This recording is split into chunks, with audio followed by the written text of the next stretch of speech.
أجمل بسمة وأكون للخير العميم مثالا. Ustaz, tolong ceritakan bagaimana antum dari seorang titik-titik hingga berhijrah ke manhaj salaf. Hadirin sekalian, saya dulu itu sejak kelas 2 SMA sudah mendakwahkan ya aneh-aneh itu, dari mulai tahlilan, wal yaslamatan, wal yasinan, wal macam-macam ya. Bahkan saya sejak umur sanawiyah kelas 2 itu sudah hafal berjanji tiba sama manaqib. Karena dulu saya diancam mbah saya, kalau kamu nggak hafal berjanji nggak iso dadi kiai. Itu padahal saya itu pengen jadi kiai dulu itu ya. Akhirnya saya hafal ya, berusaha untuk mati-matian hafal. Alhamdulillah sekarang nggak apa ya, tapi ingat dikit-dikit. Biasanya kalau malam Jumat Legi itu ya, itu kan aksen tibaan ya. Yabdadi'ul imla bismiddatil aliyah mustadiran faydhal barakati ma analahu wa awla. Allah Allah Allah Allah Allah, itu kan gitu biasanya jawabannya. Itu banyak baitnya. Terus qiyam, salli ala Muhammad, salli alaih ya Nabi, salam alaika. Itu udah seneng itu. Biasanya kalau sudah qiyam, biasanya sebentar lagi selesai, biasanya berkati keluar itu. Seneng itu berkat. Namanya berkat, seamrek-amrek nggak kuat ngangkat itu kan gitu. Gitu. Asyraqal, ini makanya kata orang Jawa serakalan, karena ada kalimat asyraqal. Ayo serakalan, serakalan itu maksudnya berdiri sambil membaca asyraqal badru alaina fakhtafat minhul buduru, itu ya, dan seterusnya sampai selesai. Nah, terus kemudian kalau manaqib itu rata-rata dikatamkan 41 kali dengan 41 orang. Yang masak itu nggak boleh haid, nggak boleh nipas, harus pakai putih semua itu mas yang masak. Terus dulu kuntulan juga, saya sama bapak saya itu saingan kuntulan itu, yang begini gitu kan gitu, sampai terbangan karena terbang ya gitu. Jadi dulu akhirnya saya juga termasuk dulu suka nantang debat, sering saya tantangin karena mengharamkan tahlilan, udah, dan rata-rata kalah semua. Karena apa? Saya ada pinter ngeyel dulu, karena yang pinter ngeyel yang menang dulu itu. Nah, akhirnya saya dipondokkan orang tua ya, dengan harapan saya jadi kiai, saya jadi tokoh ya agama, ke pondok pesantren Tambak Beras Jombang. Kenapa milih sono? Karena yang mendirikan tokoh NU yaitu Abdul Wahab Hasbullah, itu Abdul Wahab pendirinya. Sebetulnya beliau juga yang mendirikan NU, cuman Ki Hasyim Asy'ari itu hanya dijadikan justice tok, karena tokoh besar akhirnya dibuat untuk penguat. Pak Yai saya jadikan ketua majelis syuronya, saya tanfidiyahnya Kiai, pokoknya yang uplek teknis saya, namanya ketua tanfid. Tanfid itu pelaksanaan, majelis syuro itu untuk tingkat tingginya. Nah, akhirnya saya belajar dengan beberapa kiai, dan saya itu karena ada sudah stigma mitos, siapa yang paling sering salaman kiai sama sering minum bekasnya kiai, insya Allah jadi kiai. Aneh itu paling rajin minum bekasnya kiai. Pokoknya kiai habis ngaji itu saya yang pertama kali jeruntul duluan, ambil ini ya, langsung saya minum, masya Allah. Sampai ada kiai saya yang tangannya infeksi karena sering dicium, infeksi karena sering dicium ribuan santri ya sing umbelen sing macam-macam ya itu. Dan nyiumnya begini Pak, bolak-balik tuh. Terus kemudian karena saya itu apa ya, sama Kiai itu setengah kultus ya, pokoknya sama Kiai itu pengen deket, pengen ini, pokoknya menyanjung, mengagungkan. Jadi setiap saya pulang pergi rumah itu selalu saya bawakan oleh-oleh rokok. Jadi Kiai itu salam tempel rokok satu. Kalau jarum super itu seneng. Biasanya kalau nggak ada bentul itu bentul. Dulu itu sing rokok kretek apa? Iya bentul merah ya. Gudang garam merah ya itu paling enggak itu ya. Tuh. Nanti itu namanya sowan itu habis liburan datang pamit lagi ingin belajar. Kompleknya pondok saya namanya Komplek Sunan Giri.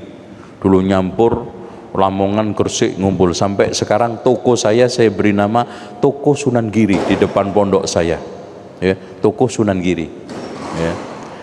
Nah, hadirin sekalian, setelahnya setelah itu saya kelas 3. Pada saat saya kelas 3 saya punya guru, Masya Allah, guru bahasa Arab. Saya ketika itu memang sudah putus untuk menerus sekolah lagi ya, kira-kira saya kayaknya udah nggak nerus karena nggak punya dana macam-macam. Akhirnya ada namanya Ustadz namanya Mas'ud. Itu saya tanya, Pak Ustadz, kalau saya belajar lagi yang gratis kemana? Itu akhirnya dia cerita, oh di Jakarta ada sekolah namanya Libya. Udah di sono saya itu sekolah kemarin itu bahasa Arabnya bagus, udah gitu dikasih duit deh. Wah seneng saya. Udah akhirnya saya penasaran cari info yang namanya Libya, dicari dari pondok seperti itu pasti ngeblank ya. Kalau pondok-pondok yang seperti ini gampang, gimana caranya untuk dapat informasi ini. Nah si Ustadz ini saya kejar terus, bilang katanya di sana ada sudah yang lulusan tamak beras itu sekolah ke sana. Akhirnya saya cari ketemu, alhamdulillah mulai di sana belajar ya, diterima. Dan ketika itu saya masih ngerokok, sampai saya melihat pengumuman penerimaan itu sambil ngerokok di papan itu. Saya ditegur sama yang sudah tingkat tinggi syariah, ente mau masuk Libya ngerokok? Cuek aja saya, ente tahu apa loh, ibarat gitu kan. Udah saya singgah, karena saya meyakini rokok itu halal. Akhirnya saya mulai belajar. Saya mendapatkan keanehan yang ditakutkan oleh para kiai sudah mulai nampak. Hati-hati tapi kalau ke sana, karena sebelum saya sekolah pun datang ke kiai semua, saya pamitin, saya sowanin ya. Pak Yai, saya mau nerus ke Jakarta begini-begini. Wes hati-hati, jikiin duite bahasa Arabe, ojo akidai, bahaya ya. Itu pesennya, karena begini. Apalagi di dalam buku itu ada 3 aliran sesat yang harus diwaspadai dan tokohnya. Khawarij tokohnya Ibnu Taimiyah, Rafidhah tokohnya Ibnu Qayyim, Wahabi tokohnya Muhammad bin Abdul Wahab. Sing rodok cocok yang terakhir itu loh. Itu akhirnya setelah itu kok begini, hampa rasanya, perang batin Pak. Yang dulu begini, yang dulu terus. Tapi saya nggak mau terpaku pada yang dulu. Akhirnya saya paling sering debat di sekolah. Guru mengajar akidah paling hafal saya. Sebelum selesai pengajaran sudah ditebak dulu. Paling yang nanya Zainal Abidin ini nanti. Itu sudah ditebak duluan. Itu. Dan pernah saya itu dikeluarin dari kelas, ngeyel. Jadi eyelan dulu masih ada. Kan di salah satu dosen mengatakan, makanan selamatan itu haram. Syekh, makanan selamatan itu apa? Beras kan?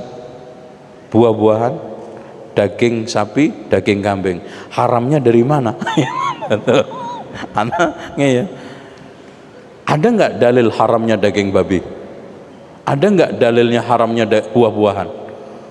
Kayaknya dia nggak jawab dulu, saya disuruh keluar ya.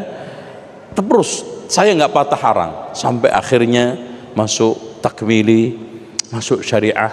Terus kemudian ada daurah-daurah dari Saudi, saya ikutin terus ya, penyempurnaan demi penyempurnaan. Daurah pertama saya isbal, Pak, ditegur, ente isbal finnar ini. Waduh, dinerakain saya.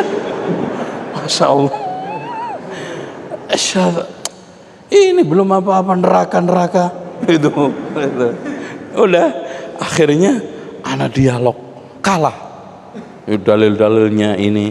Akhirnya mikir, jangan-jangan bener ini.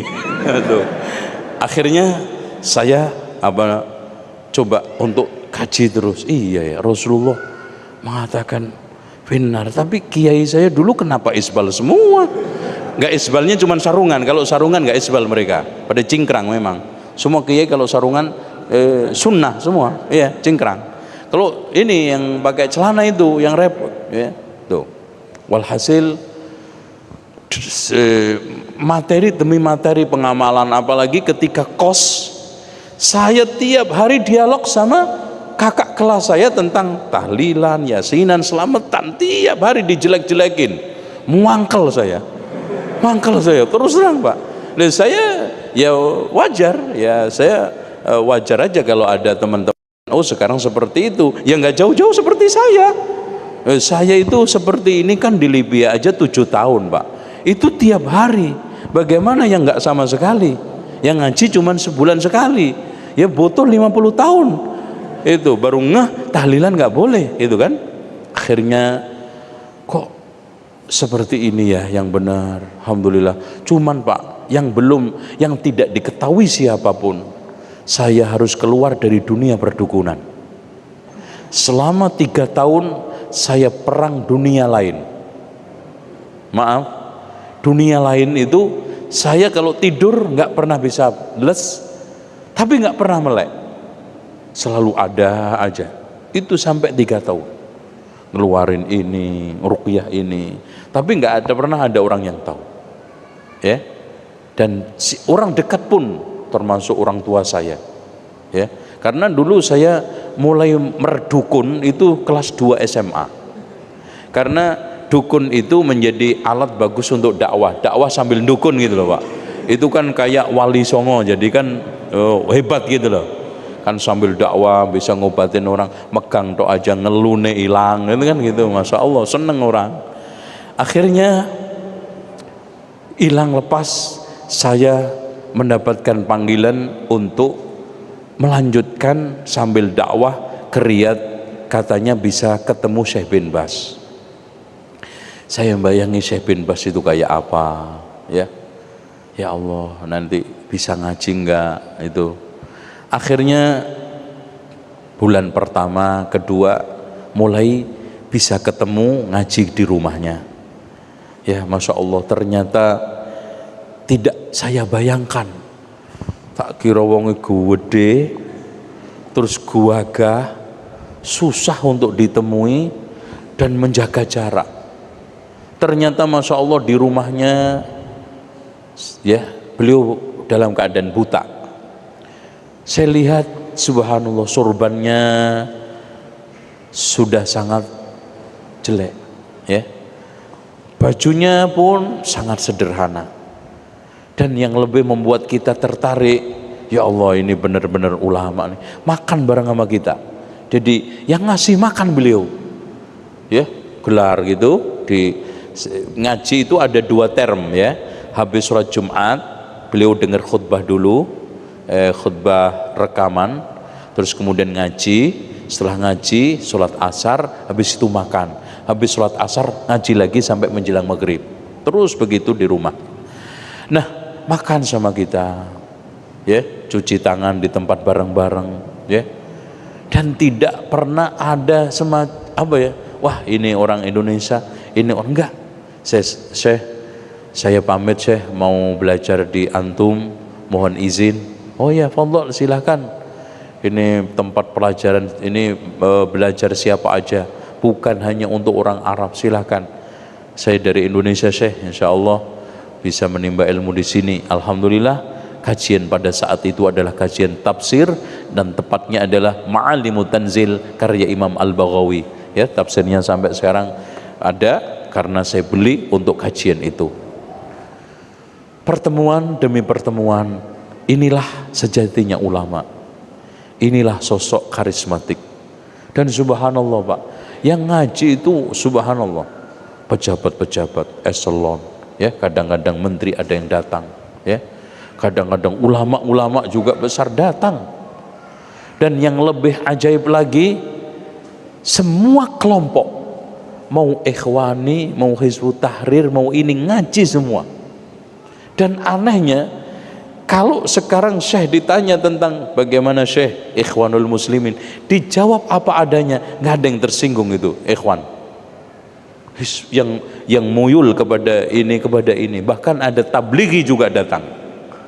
Semua Syekh Abdul Aziz menjelaskan sesuai dengan qala Allah qala Rasul. Nah, hadirin sekalian, beliau sosok yang masya Allah, kedermawanannya. Pernah ketika saya di majelis, ada orang Badui Pak. Badui kan nggak tahu unggah-ungguh nek wong Jawa itu. Ya seperti zaman Rasul aja, Rasul lagi khutbah di stop kok. Ya Rasulullah stop, tolong berdoa supaya hujan turun. No, Rasulullah di stop. Habis itu hujan seminggu kan. Jumat depannya datang lagi, Rasulullah sebentar jangan khutbah dulu. Ini lebih parah dari kemarin. Hewan-hewan hanyut, semua rumah hancur karena banjir. Tolong ya Rasulullah, doa kepada Allah, sedang aja hujannya. Lah itu kalau nggak Badui nggak berani Pak, nggak berani. Abu Bakar coba nyetop Rasulullah, nggak berani. Nah ini sama. Syekh, afwan Syekh, ana punya hutang 150.000 rial, bukan rupiah loh Mas, ya rial. Saya punya konflik, saya punya masalah dengan keluarga saya kalau tidak bayar ini Syekh, masuk penjara. Gini aja, kamu sama keluarga kamu datang semua, 150.000 nanti saya yang nanggung. Masya Allah, subhanallah Pak. Makanya beliau ketika saat menjadi rektor Jami'ah Islamiyah, ya, dia rektor yang kedua, karena yang pertama adalah Syekh Muhammad Ibnu Ibrahim Al-Syekh. Pegawai yang paling banyak utangnya adalah Syekh bin Bas, disinyalir. Bukan untuk foya-foya itu, mahasiswa. Bahkan ikhwan, ketika saat saya bermajlis, itu banyak yang dari Prancis, yang dari Amerika, di bawah tanggungannya Syekh. Ya? Ada yang dikasih 3.000, ada yang dikasih 2.000, ada yang dikasih 1.500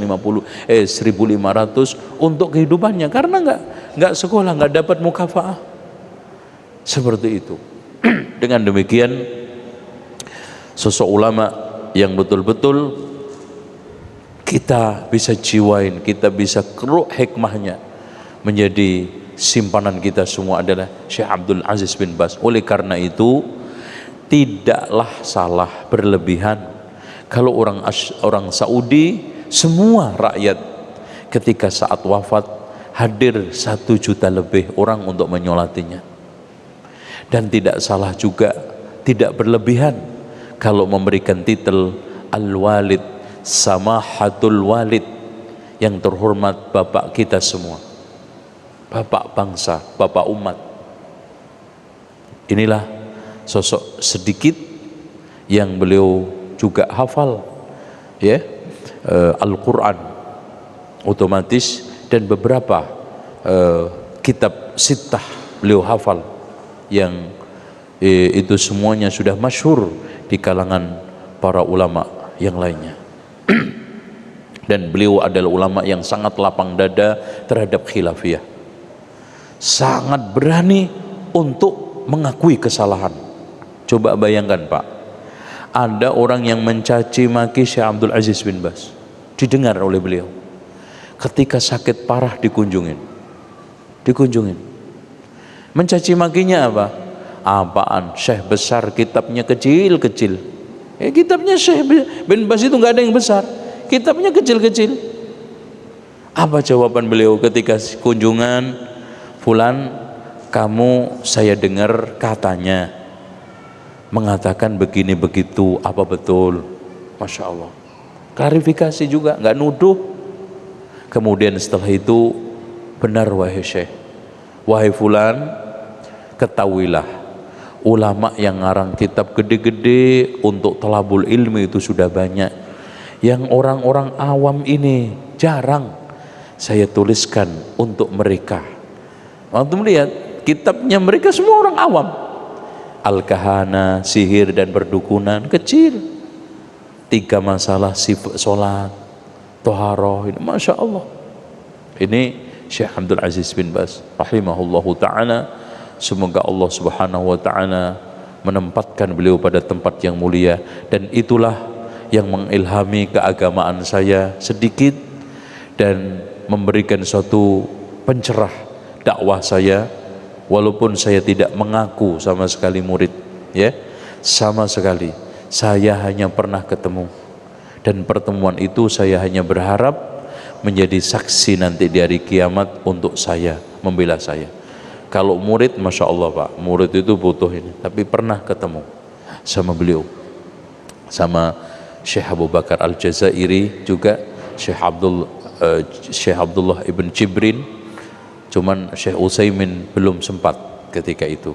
Alhamdulillah, masyayikh 3 ini yang banyak, terutama Syekh Abdul Aziz bin Baz, memberikan pengarahan sehingga saya semakin yakin terhadap manhaj yang mulia ini, dan akhirnya saya lebih berani tegas untuk meninggalkan, bukan hanya saja meninggalkan, mengajak teman-teman. Bukan hanya itu aja, saya berusaha semaksimal mungkin menunjukkan taubat saya dengan menjelaskan tradisi-tradisi yang menyimpang, walaupun tantangannya berat sekali, ya. Saking beratnya kadang-kadang di karangan internal saja nggak setuju dengan cara-cara saya, tapi saya hanya bisa mengatakan ini bagian kecil taubat saya yang dulu saya ngajak, yang orang tua saya juga ngajak, ya. Ini bagian daripada taubat, seperti Abul Hasan Al-Asy'ari keluar dari Asy'ariyahnya, menjelaskan akidah Asy'ariyah, penyimpangan Asy'ariyah dan seterusnya. Wallahu a'lam bishawab. Demikian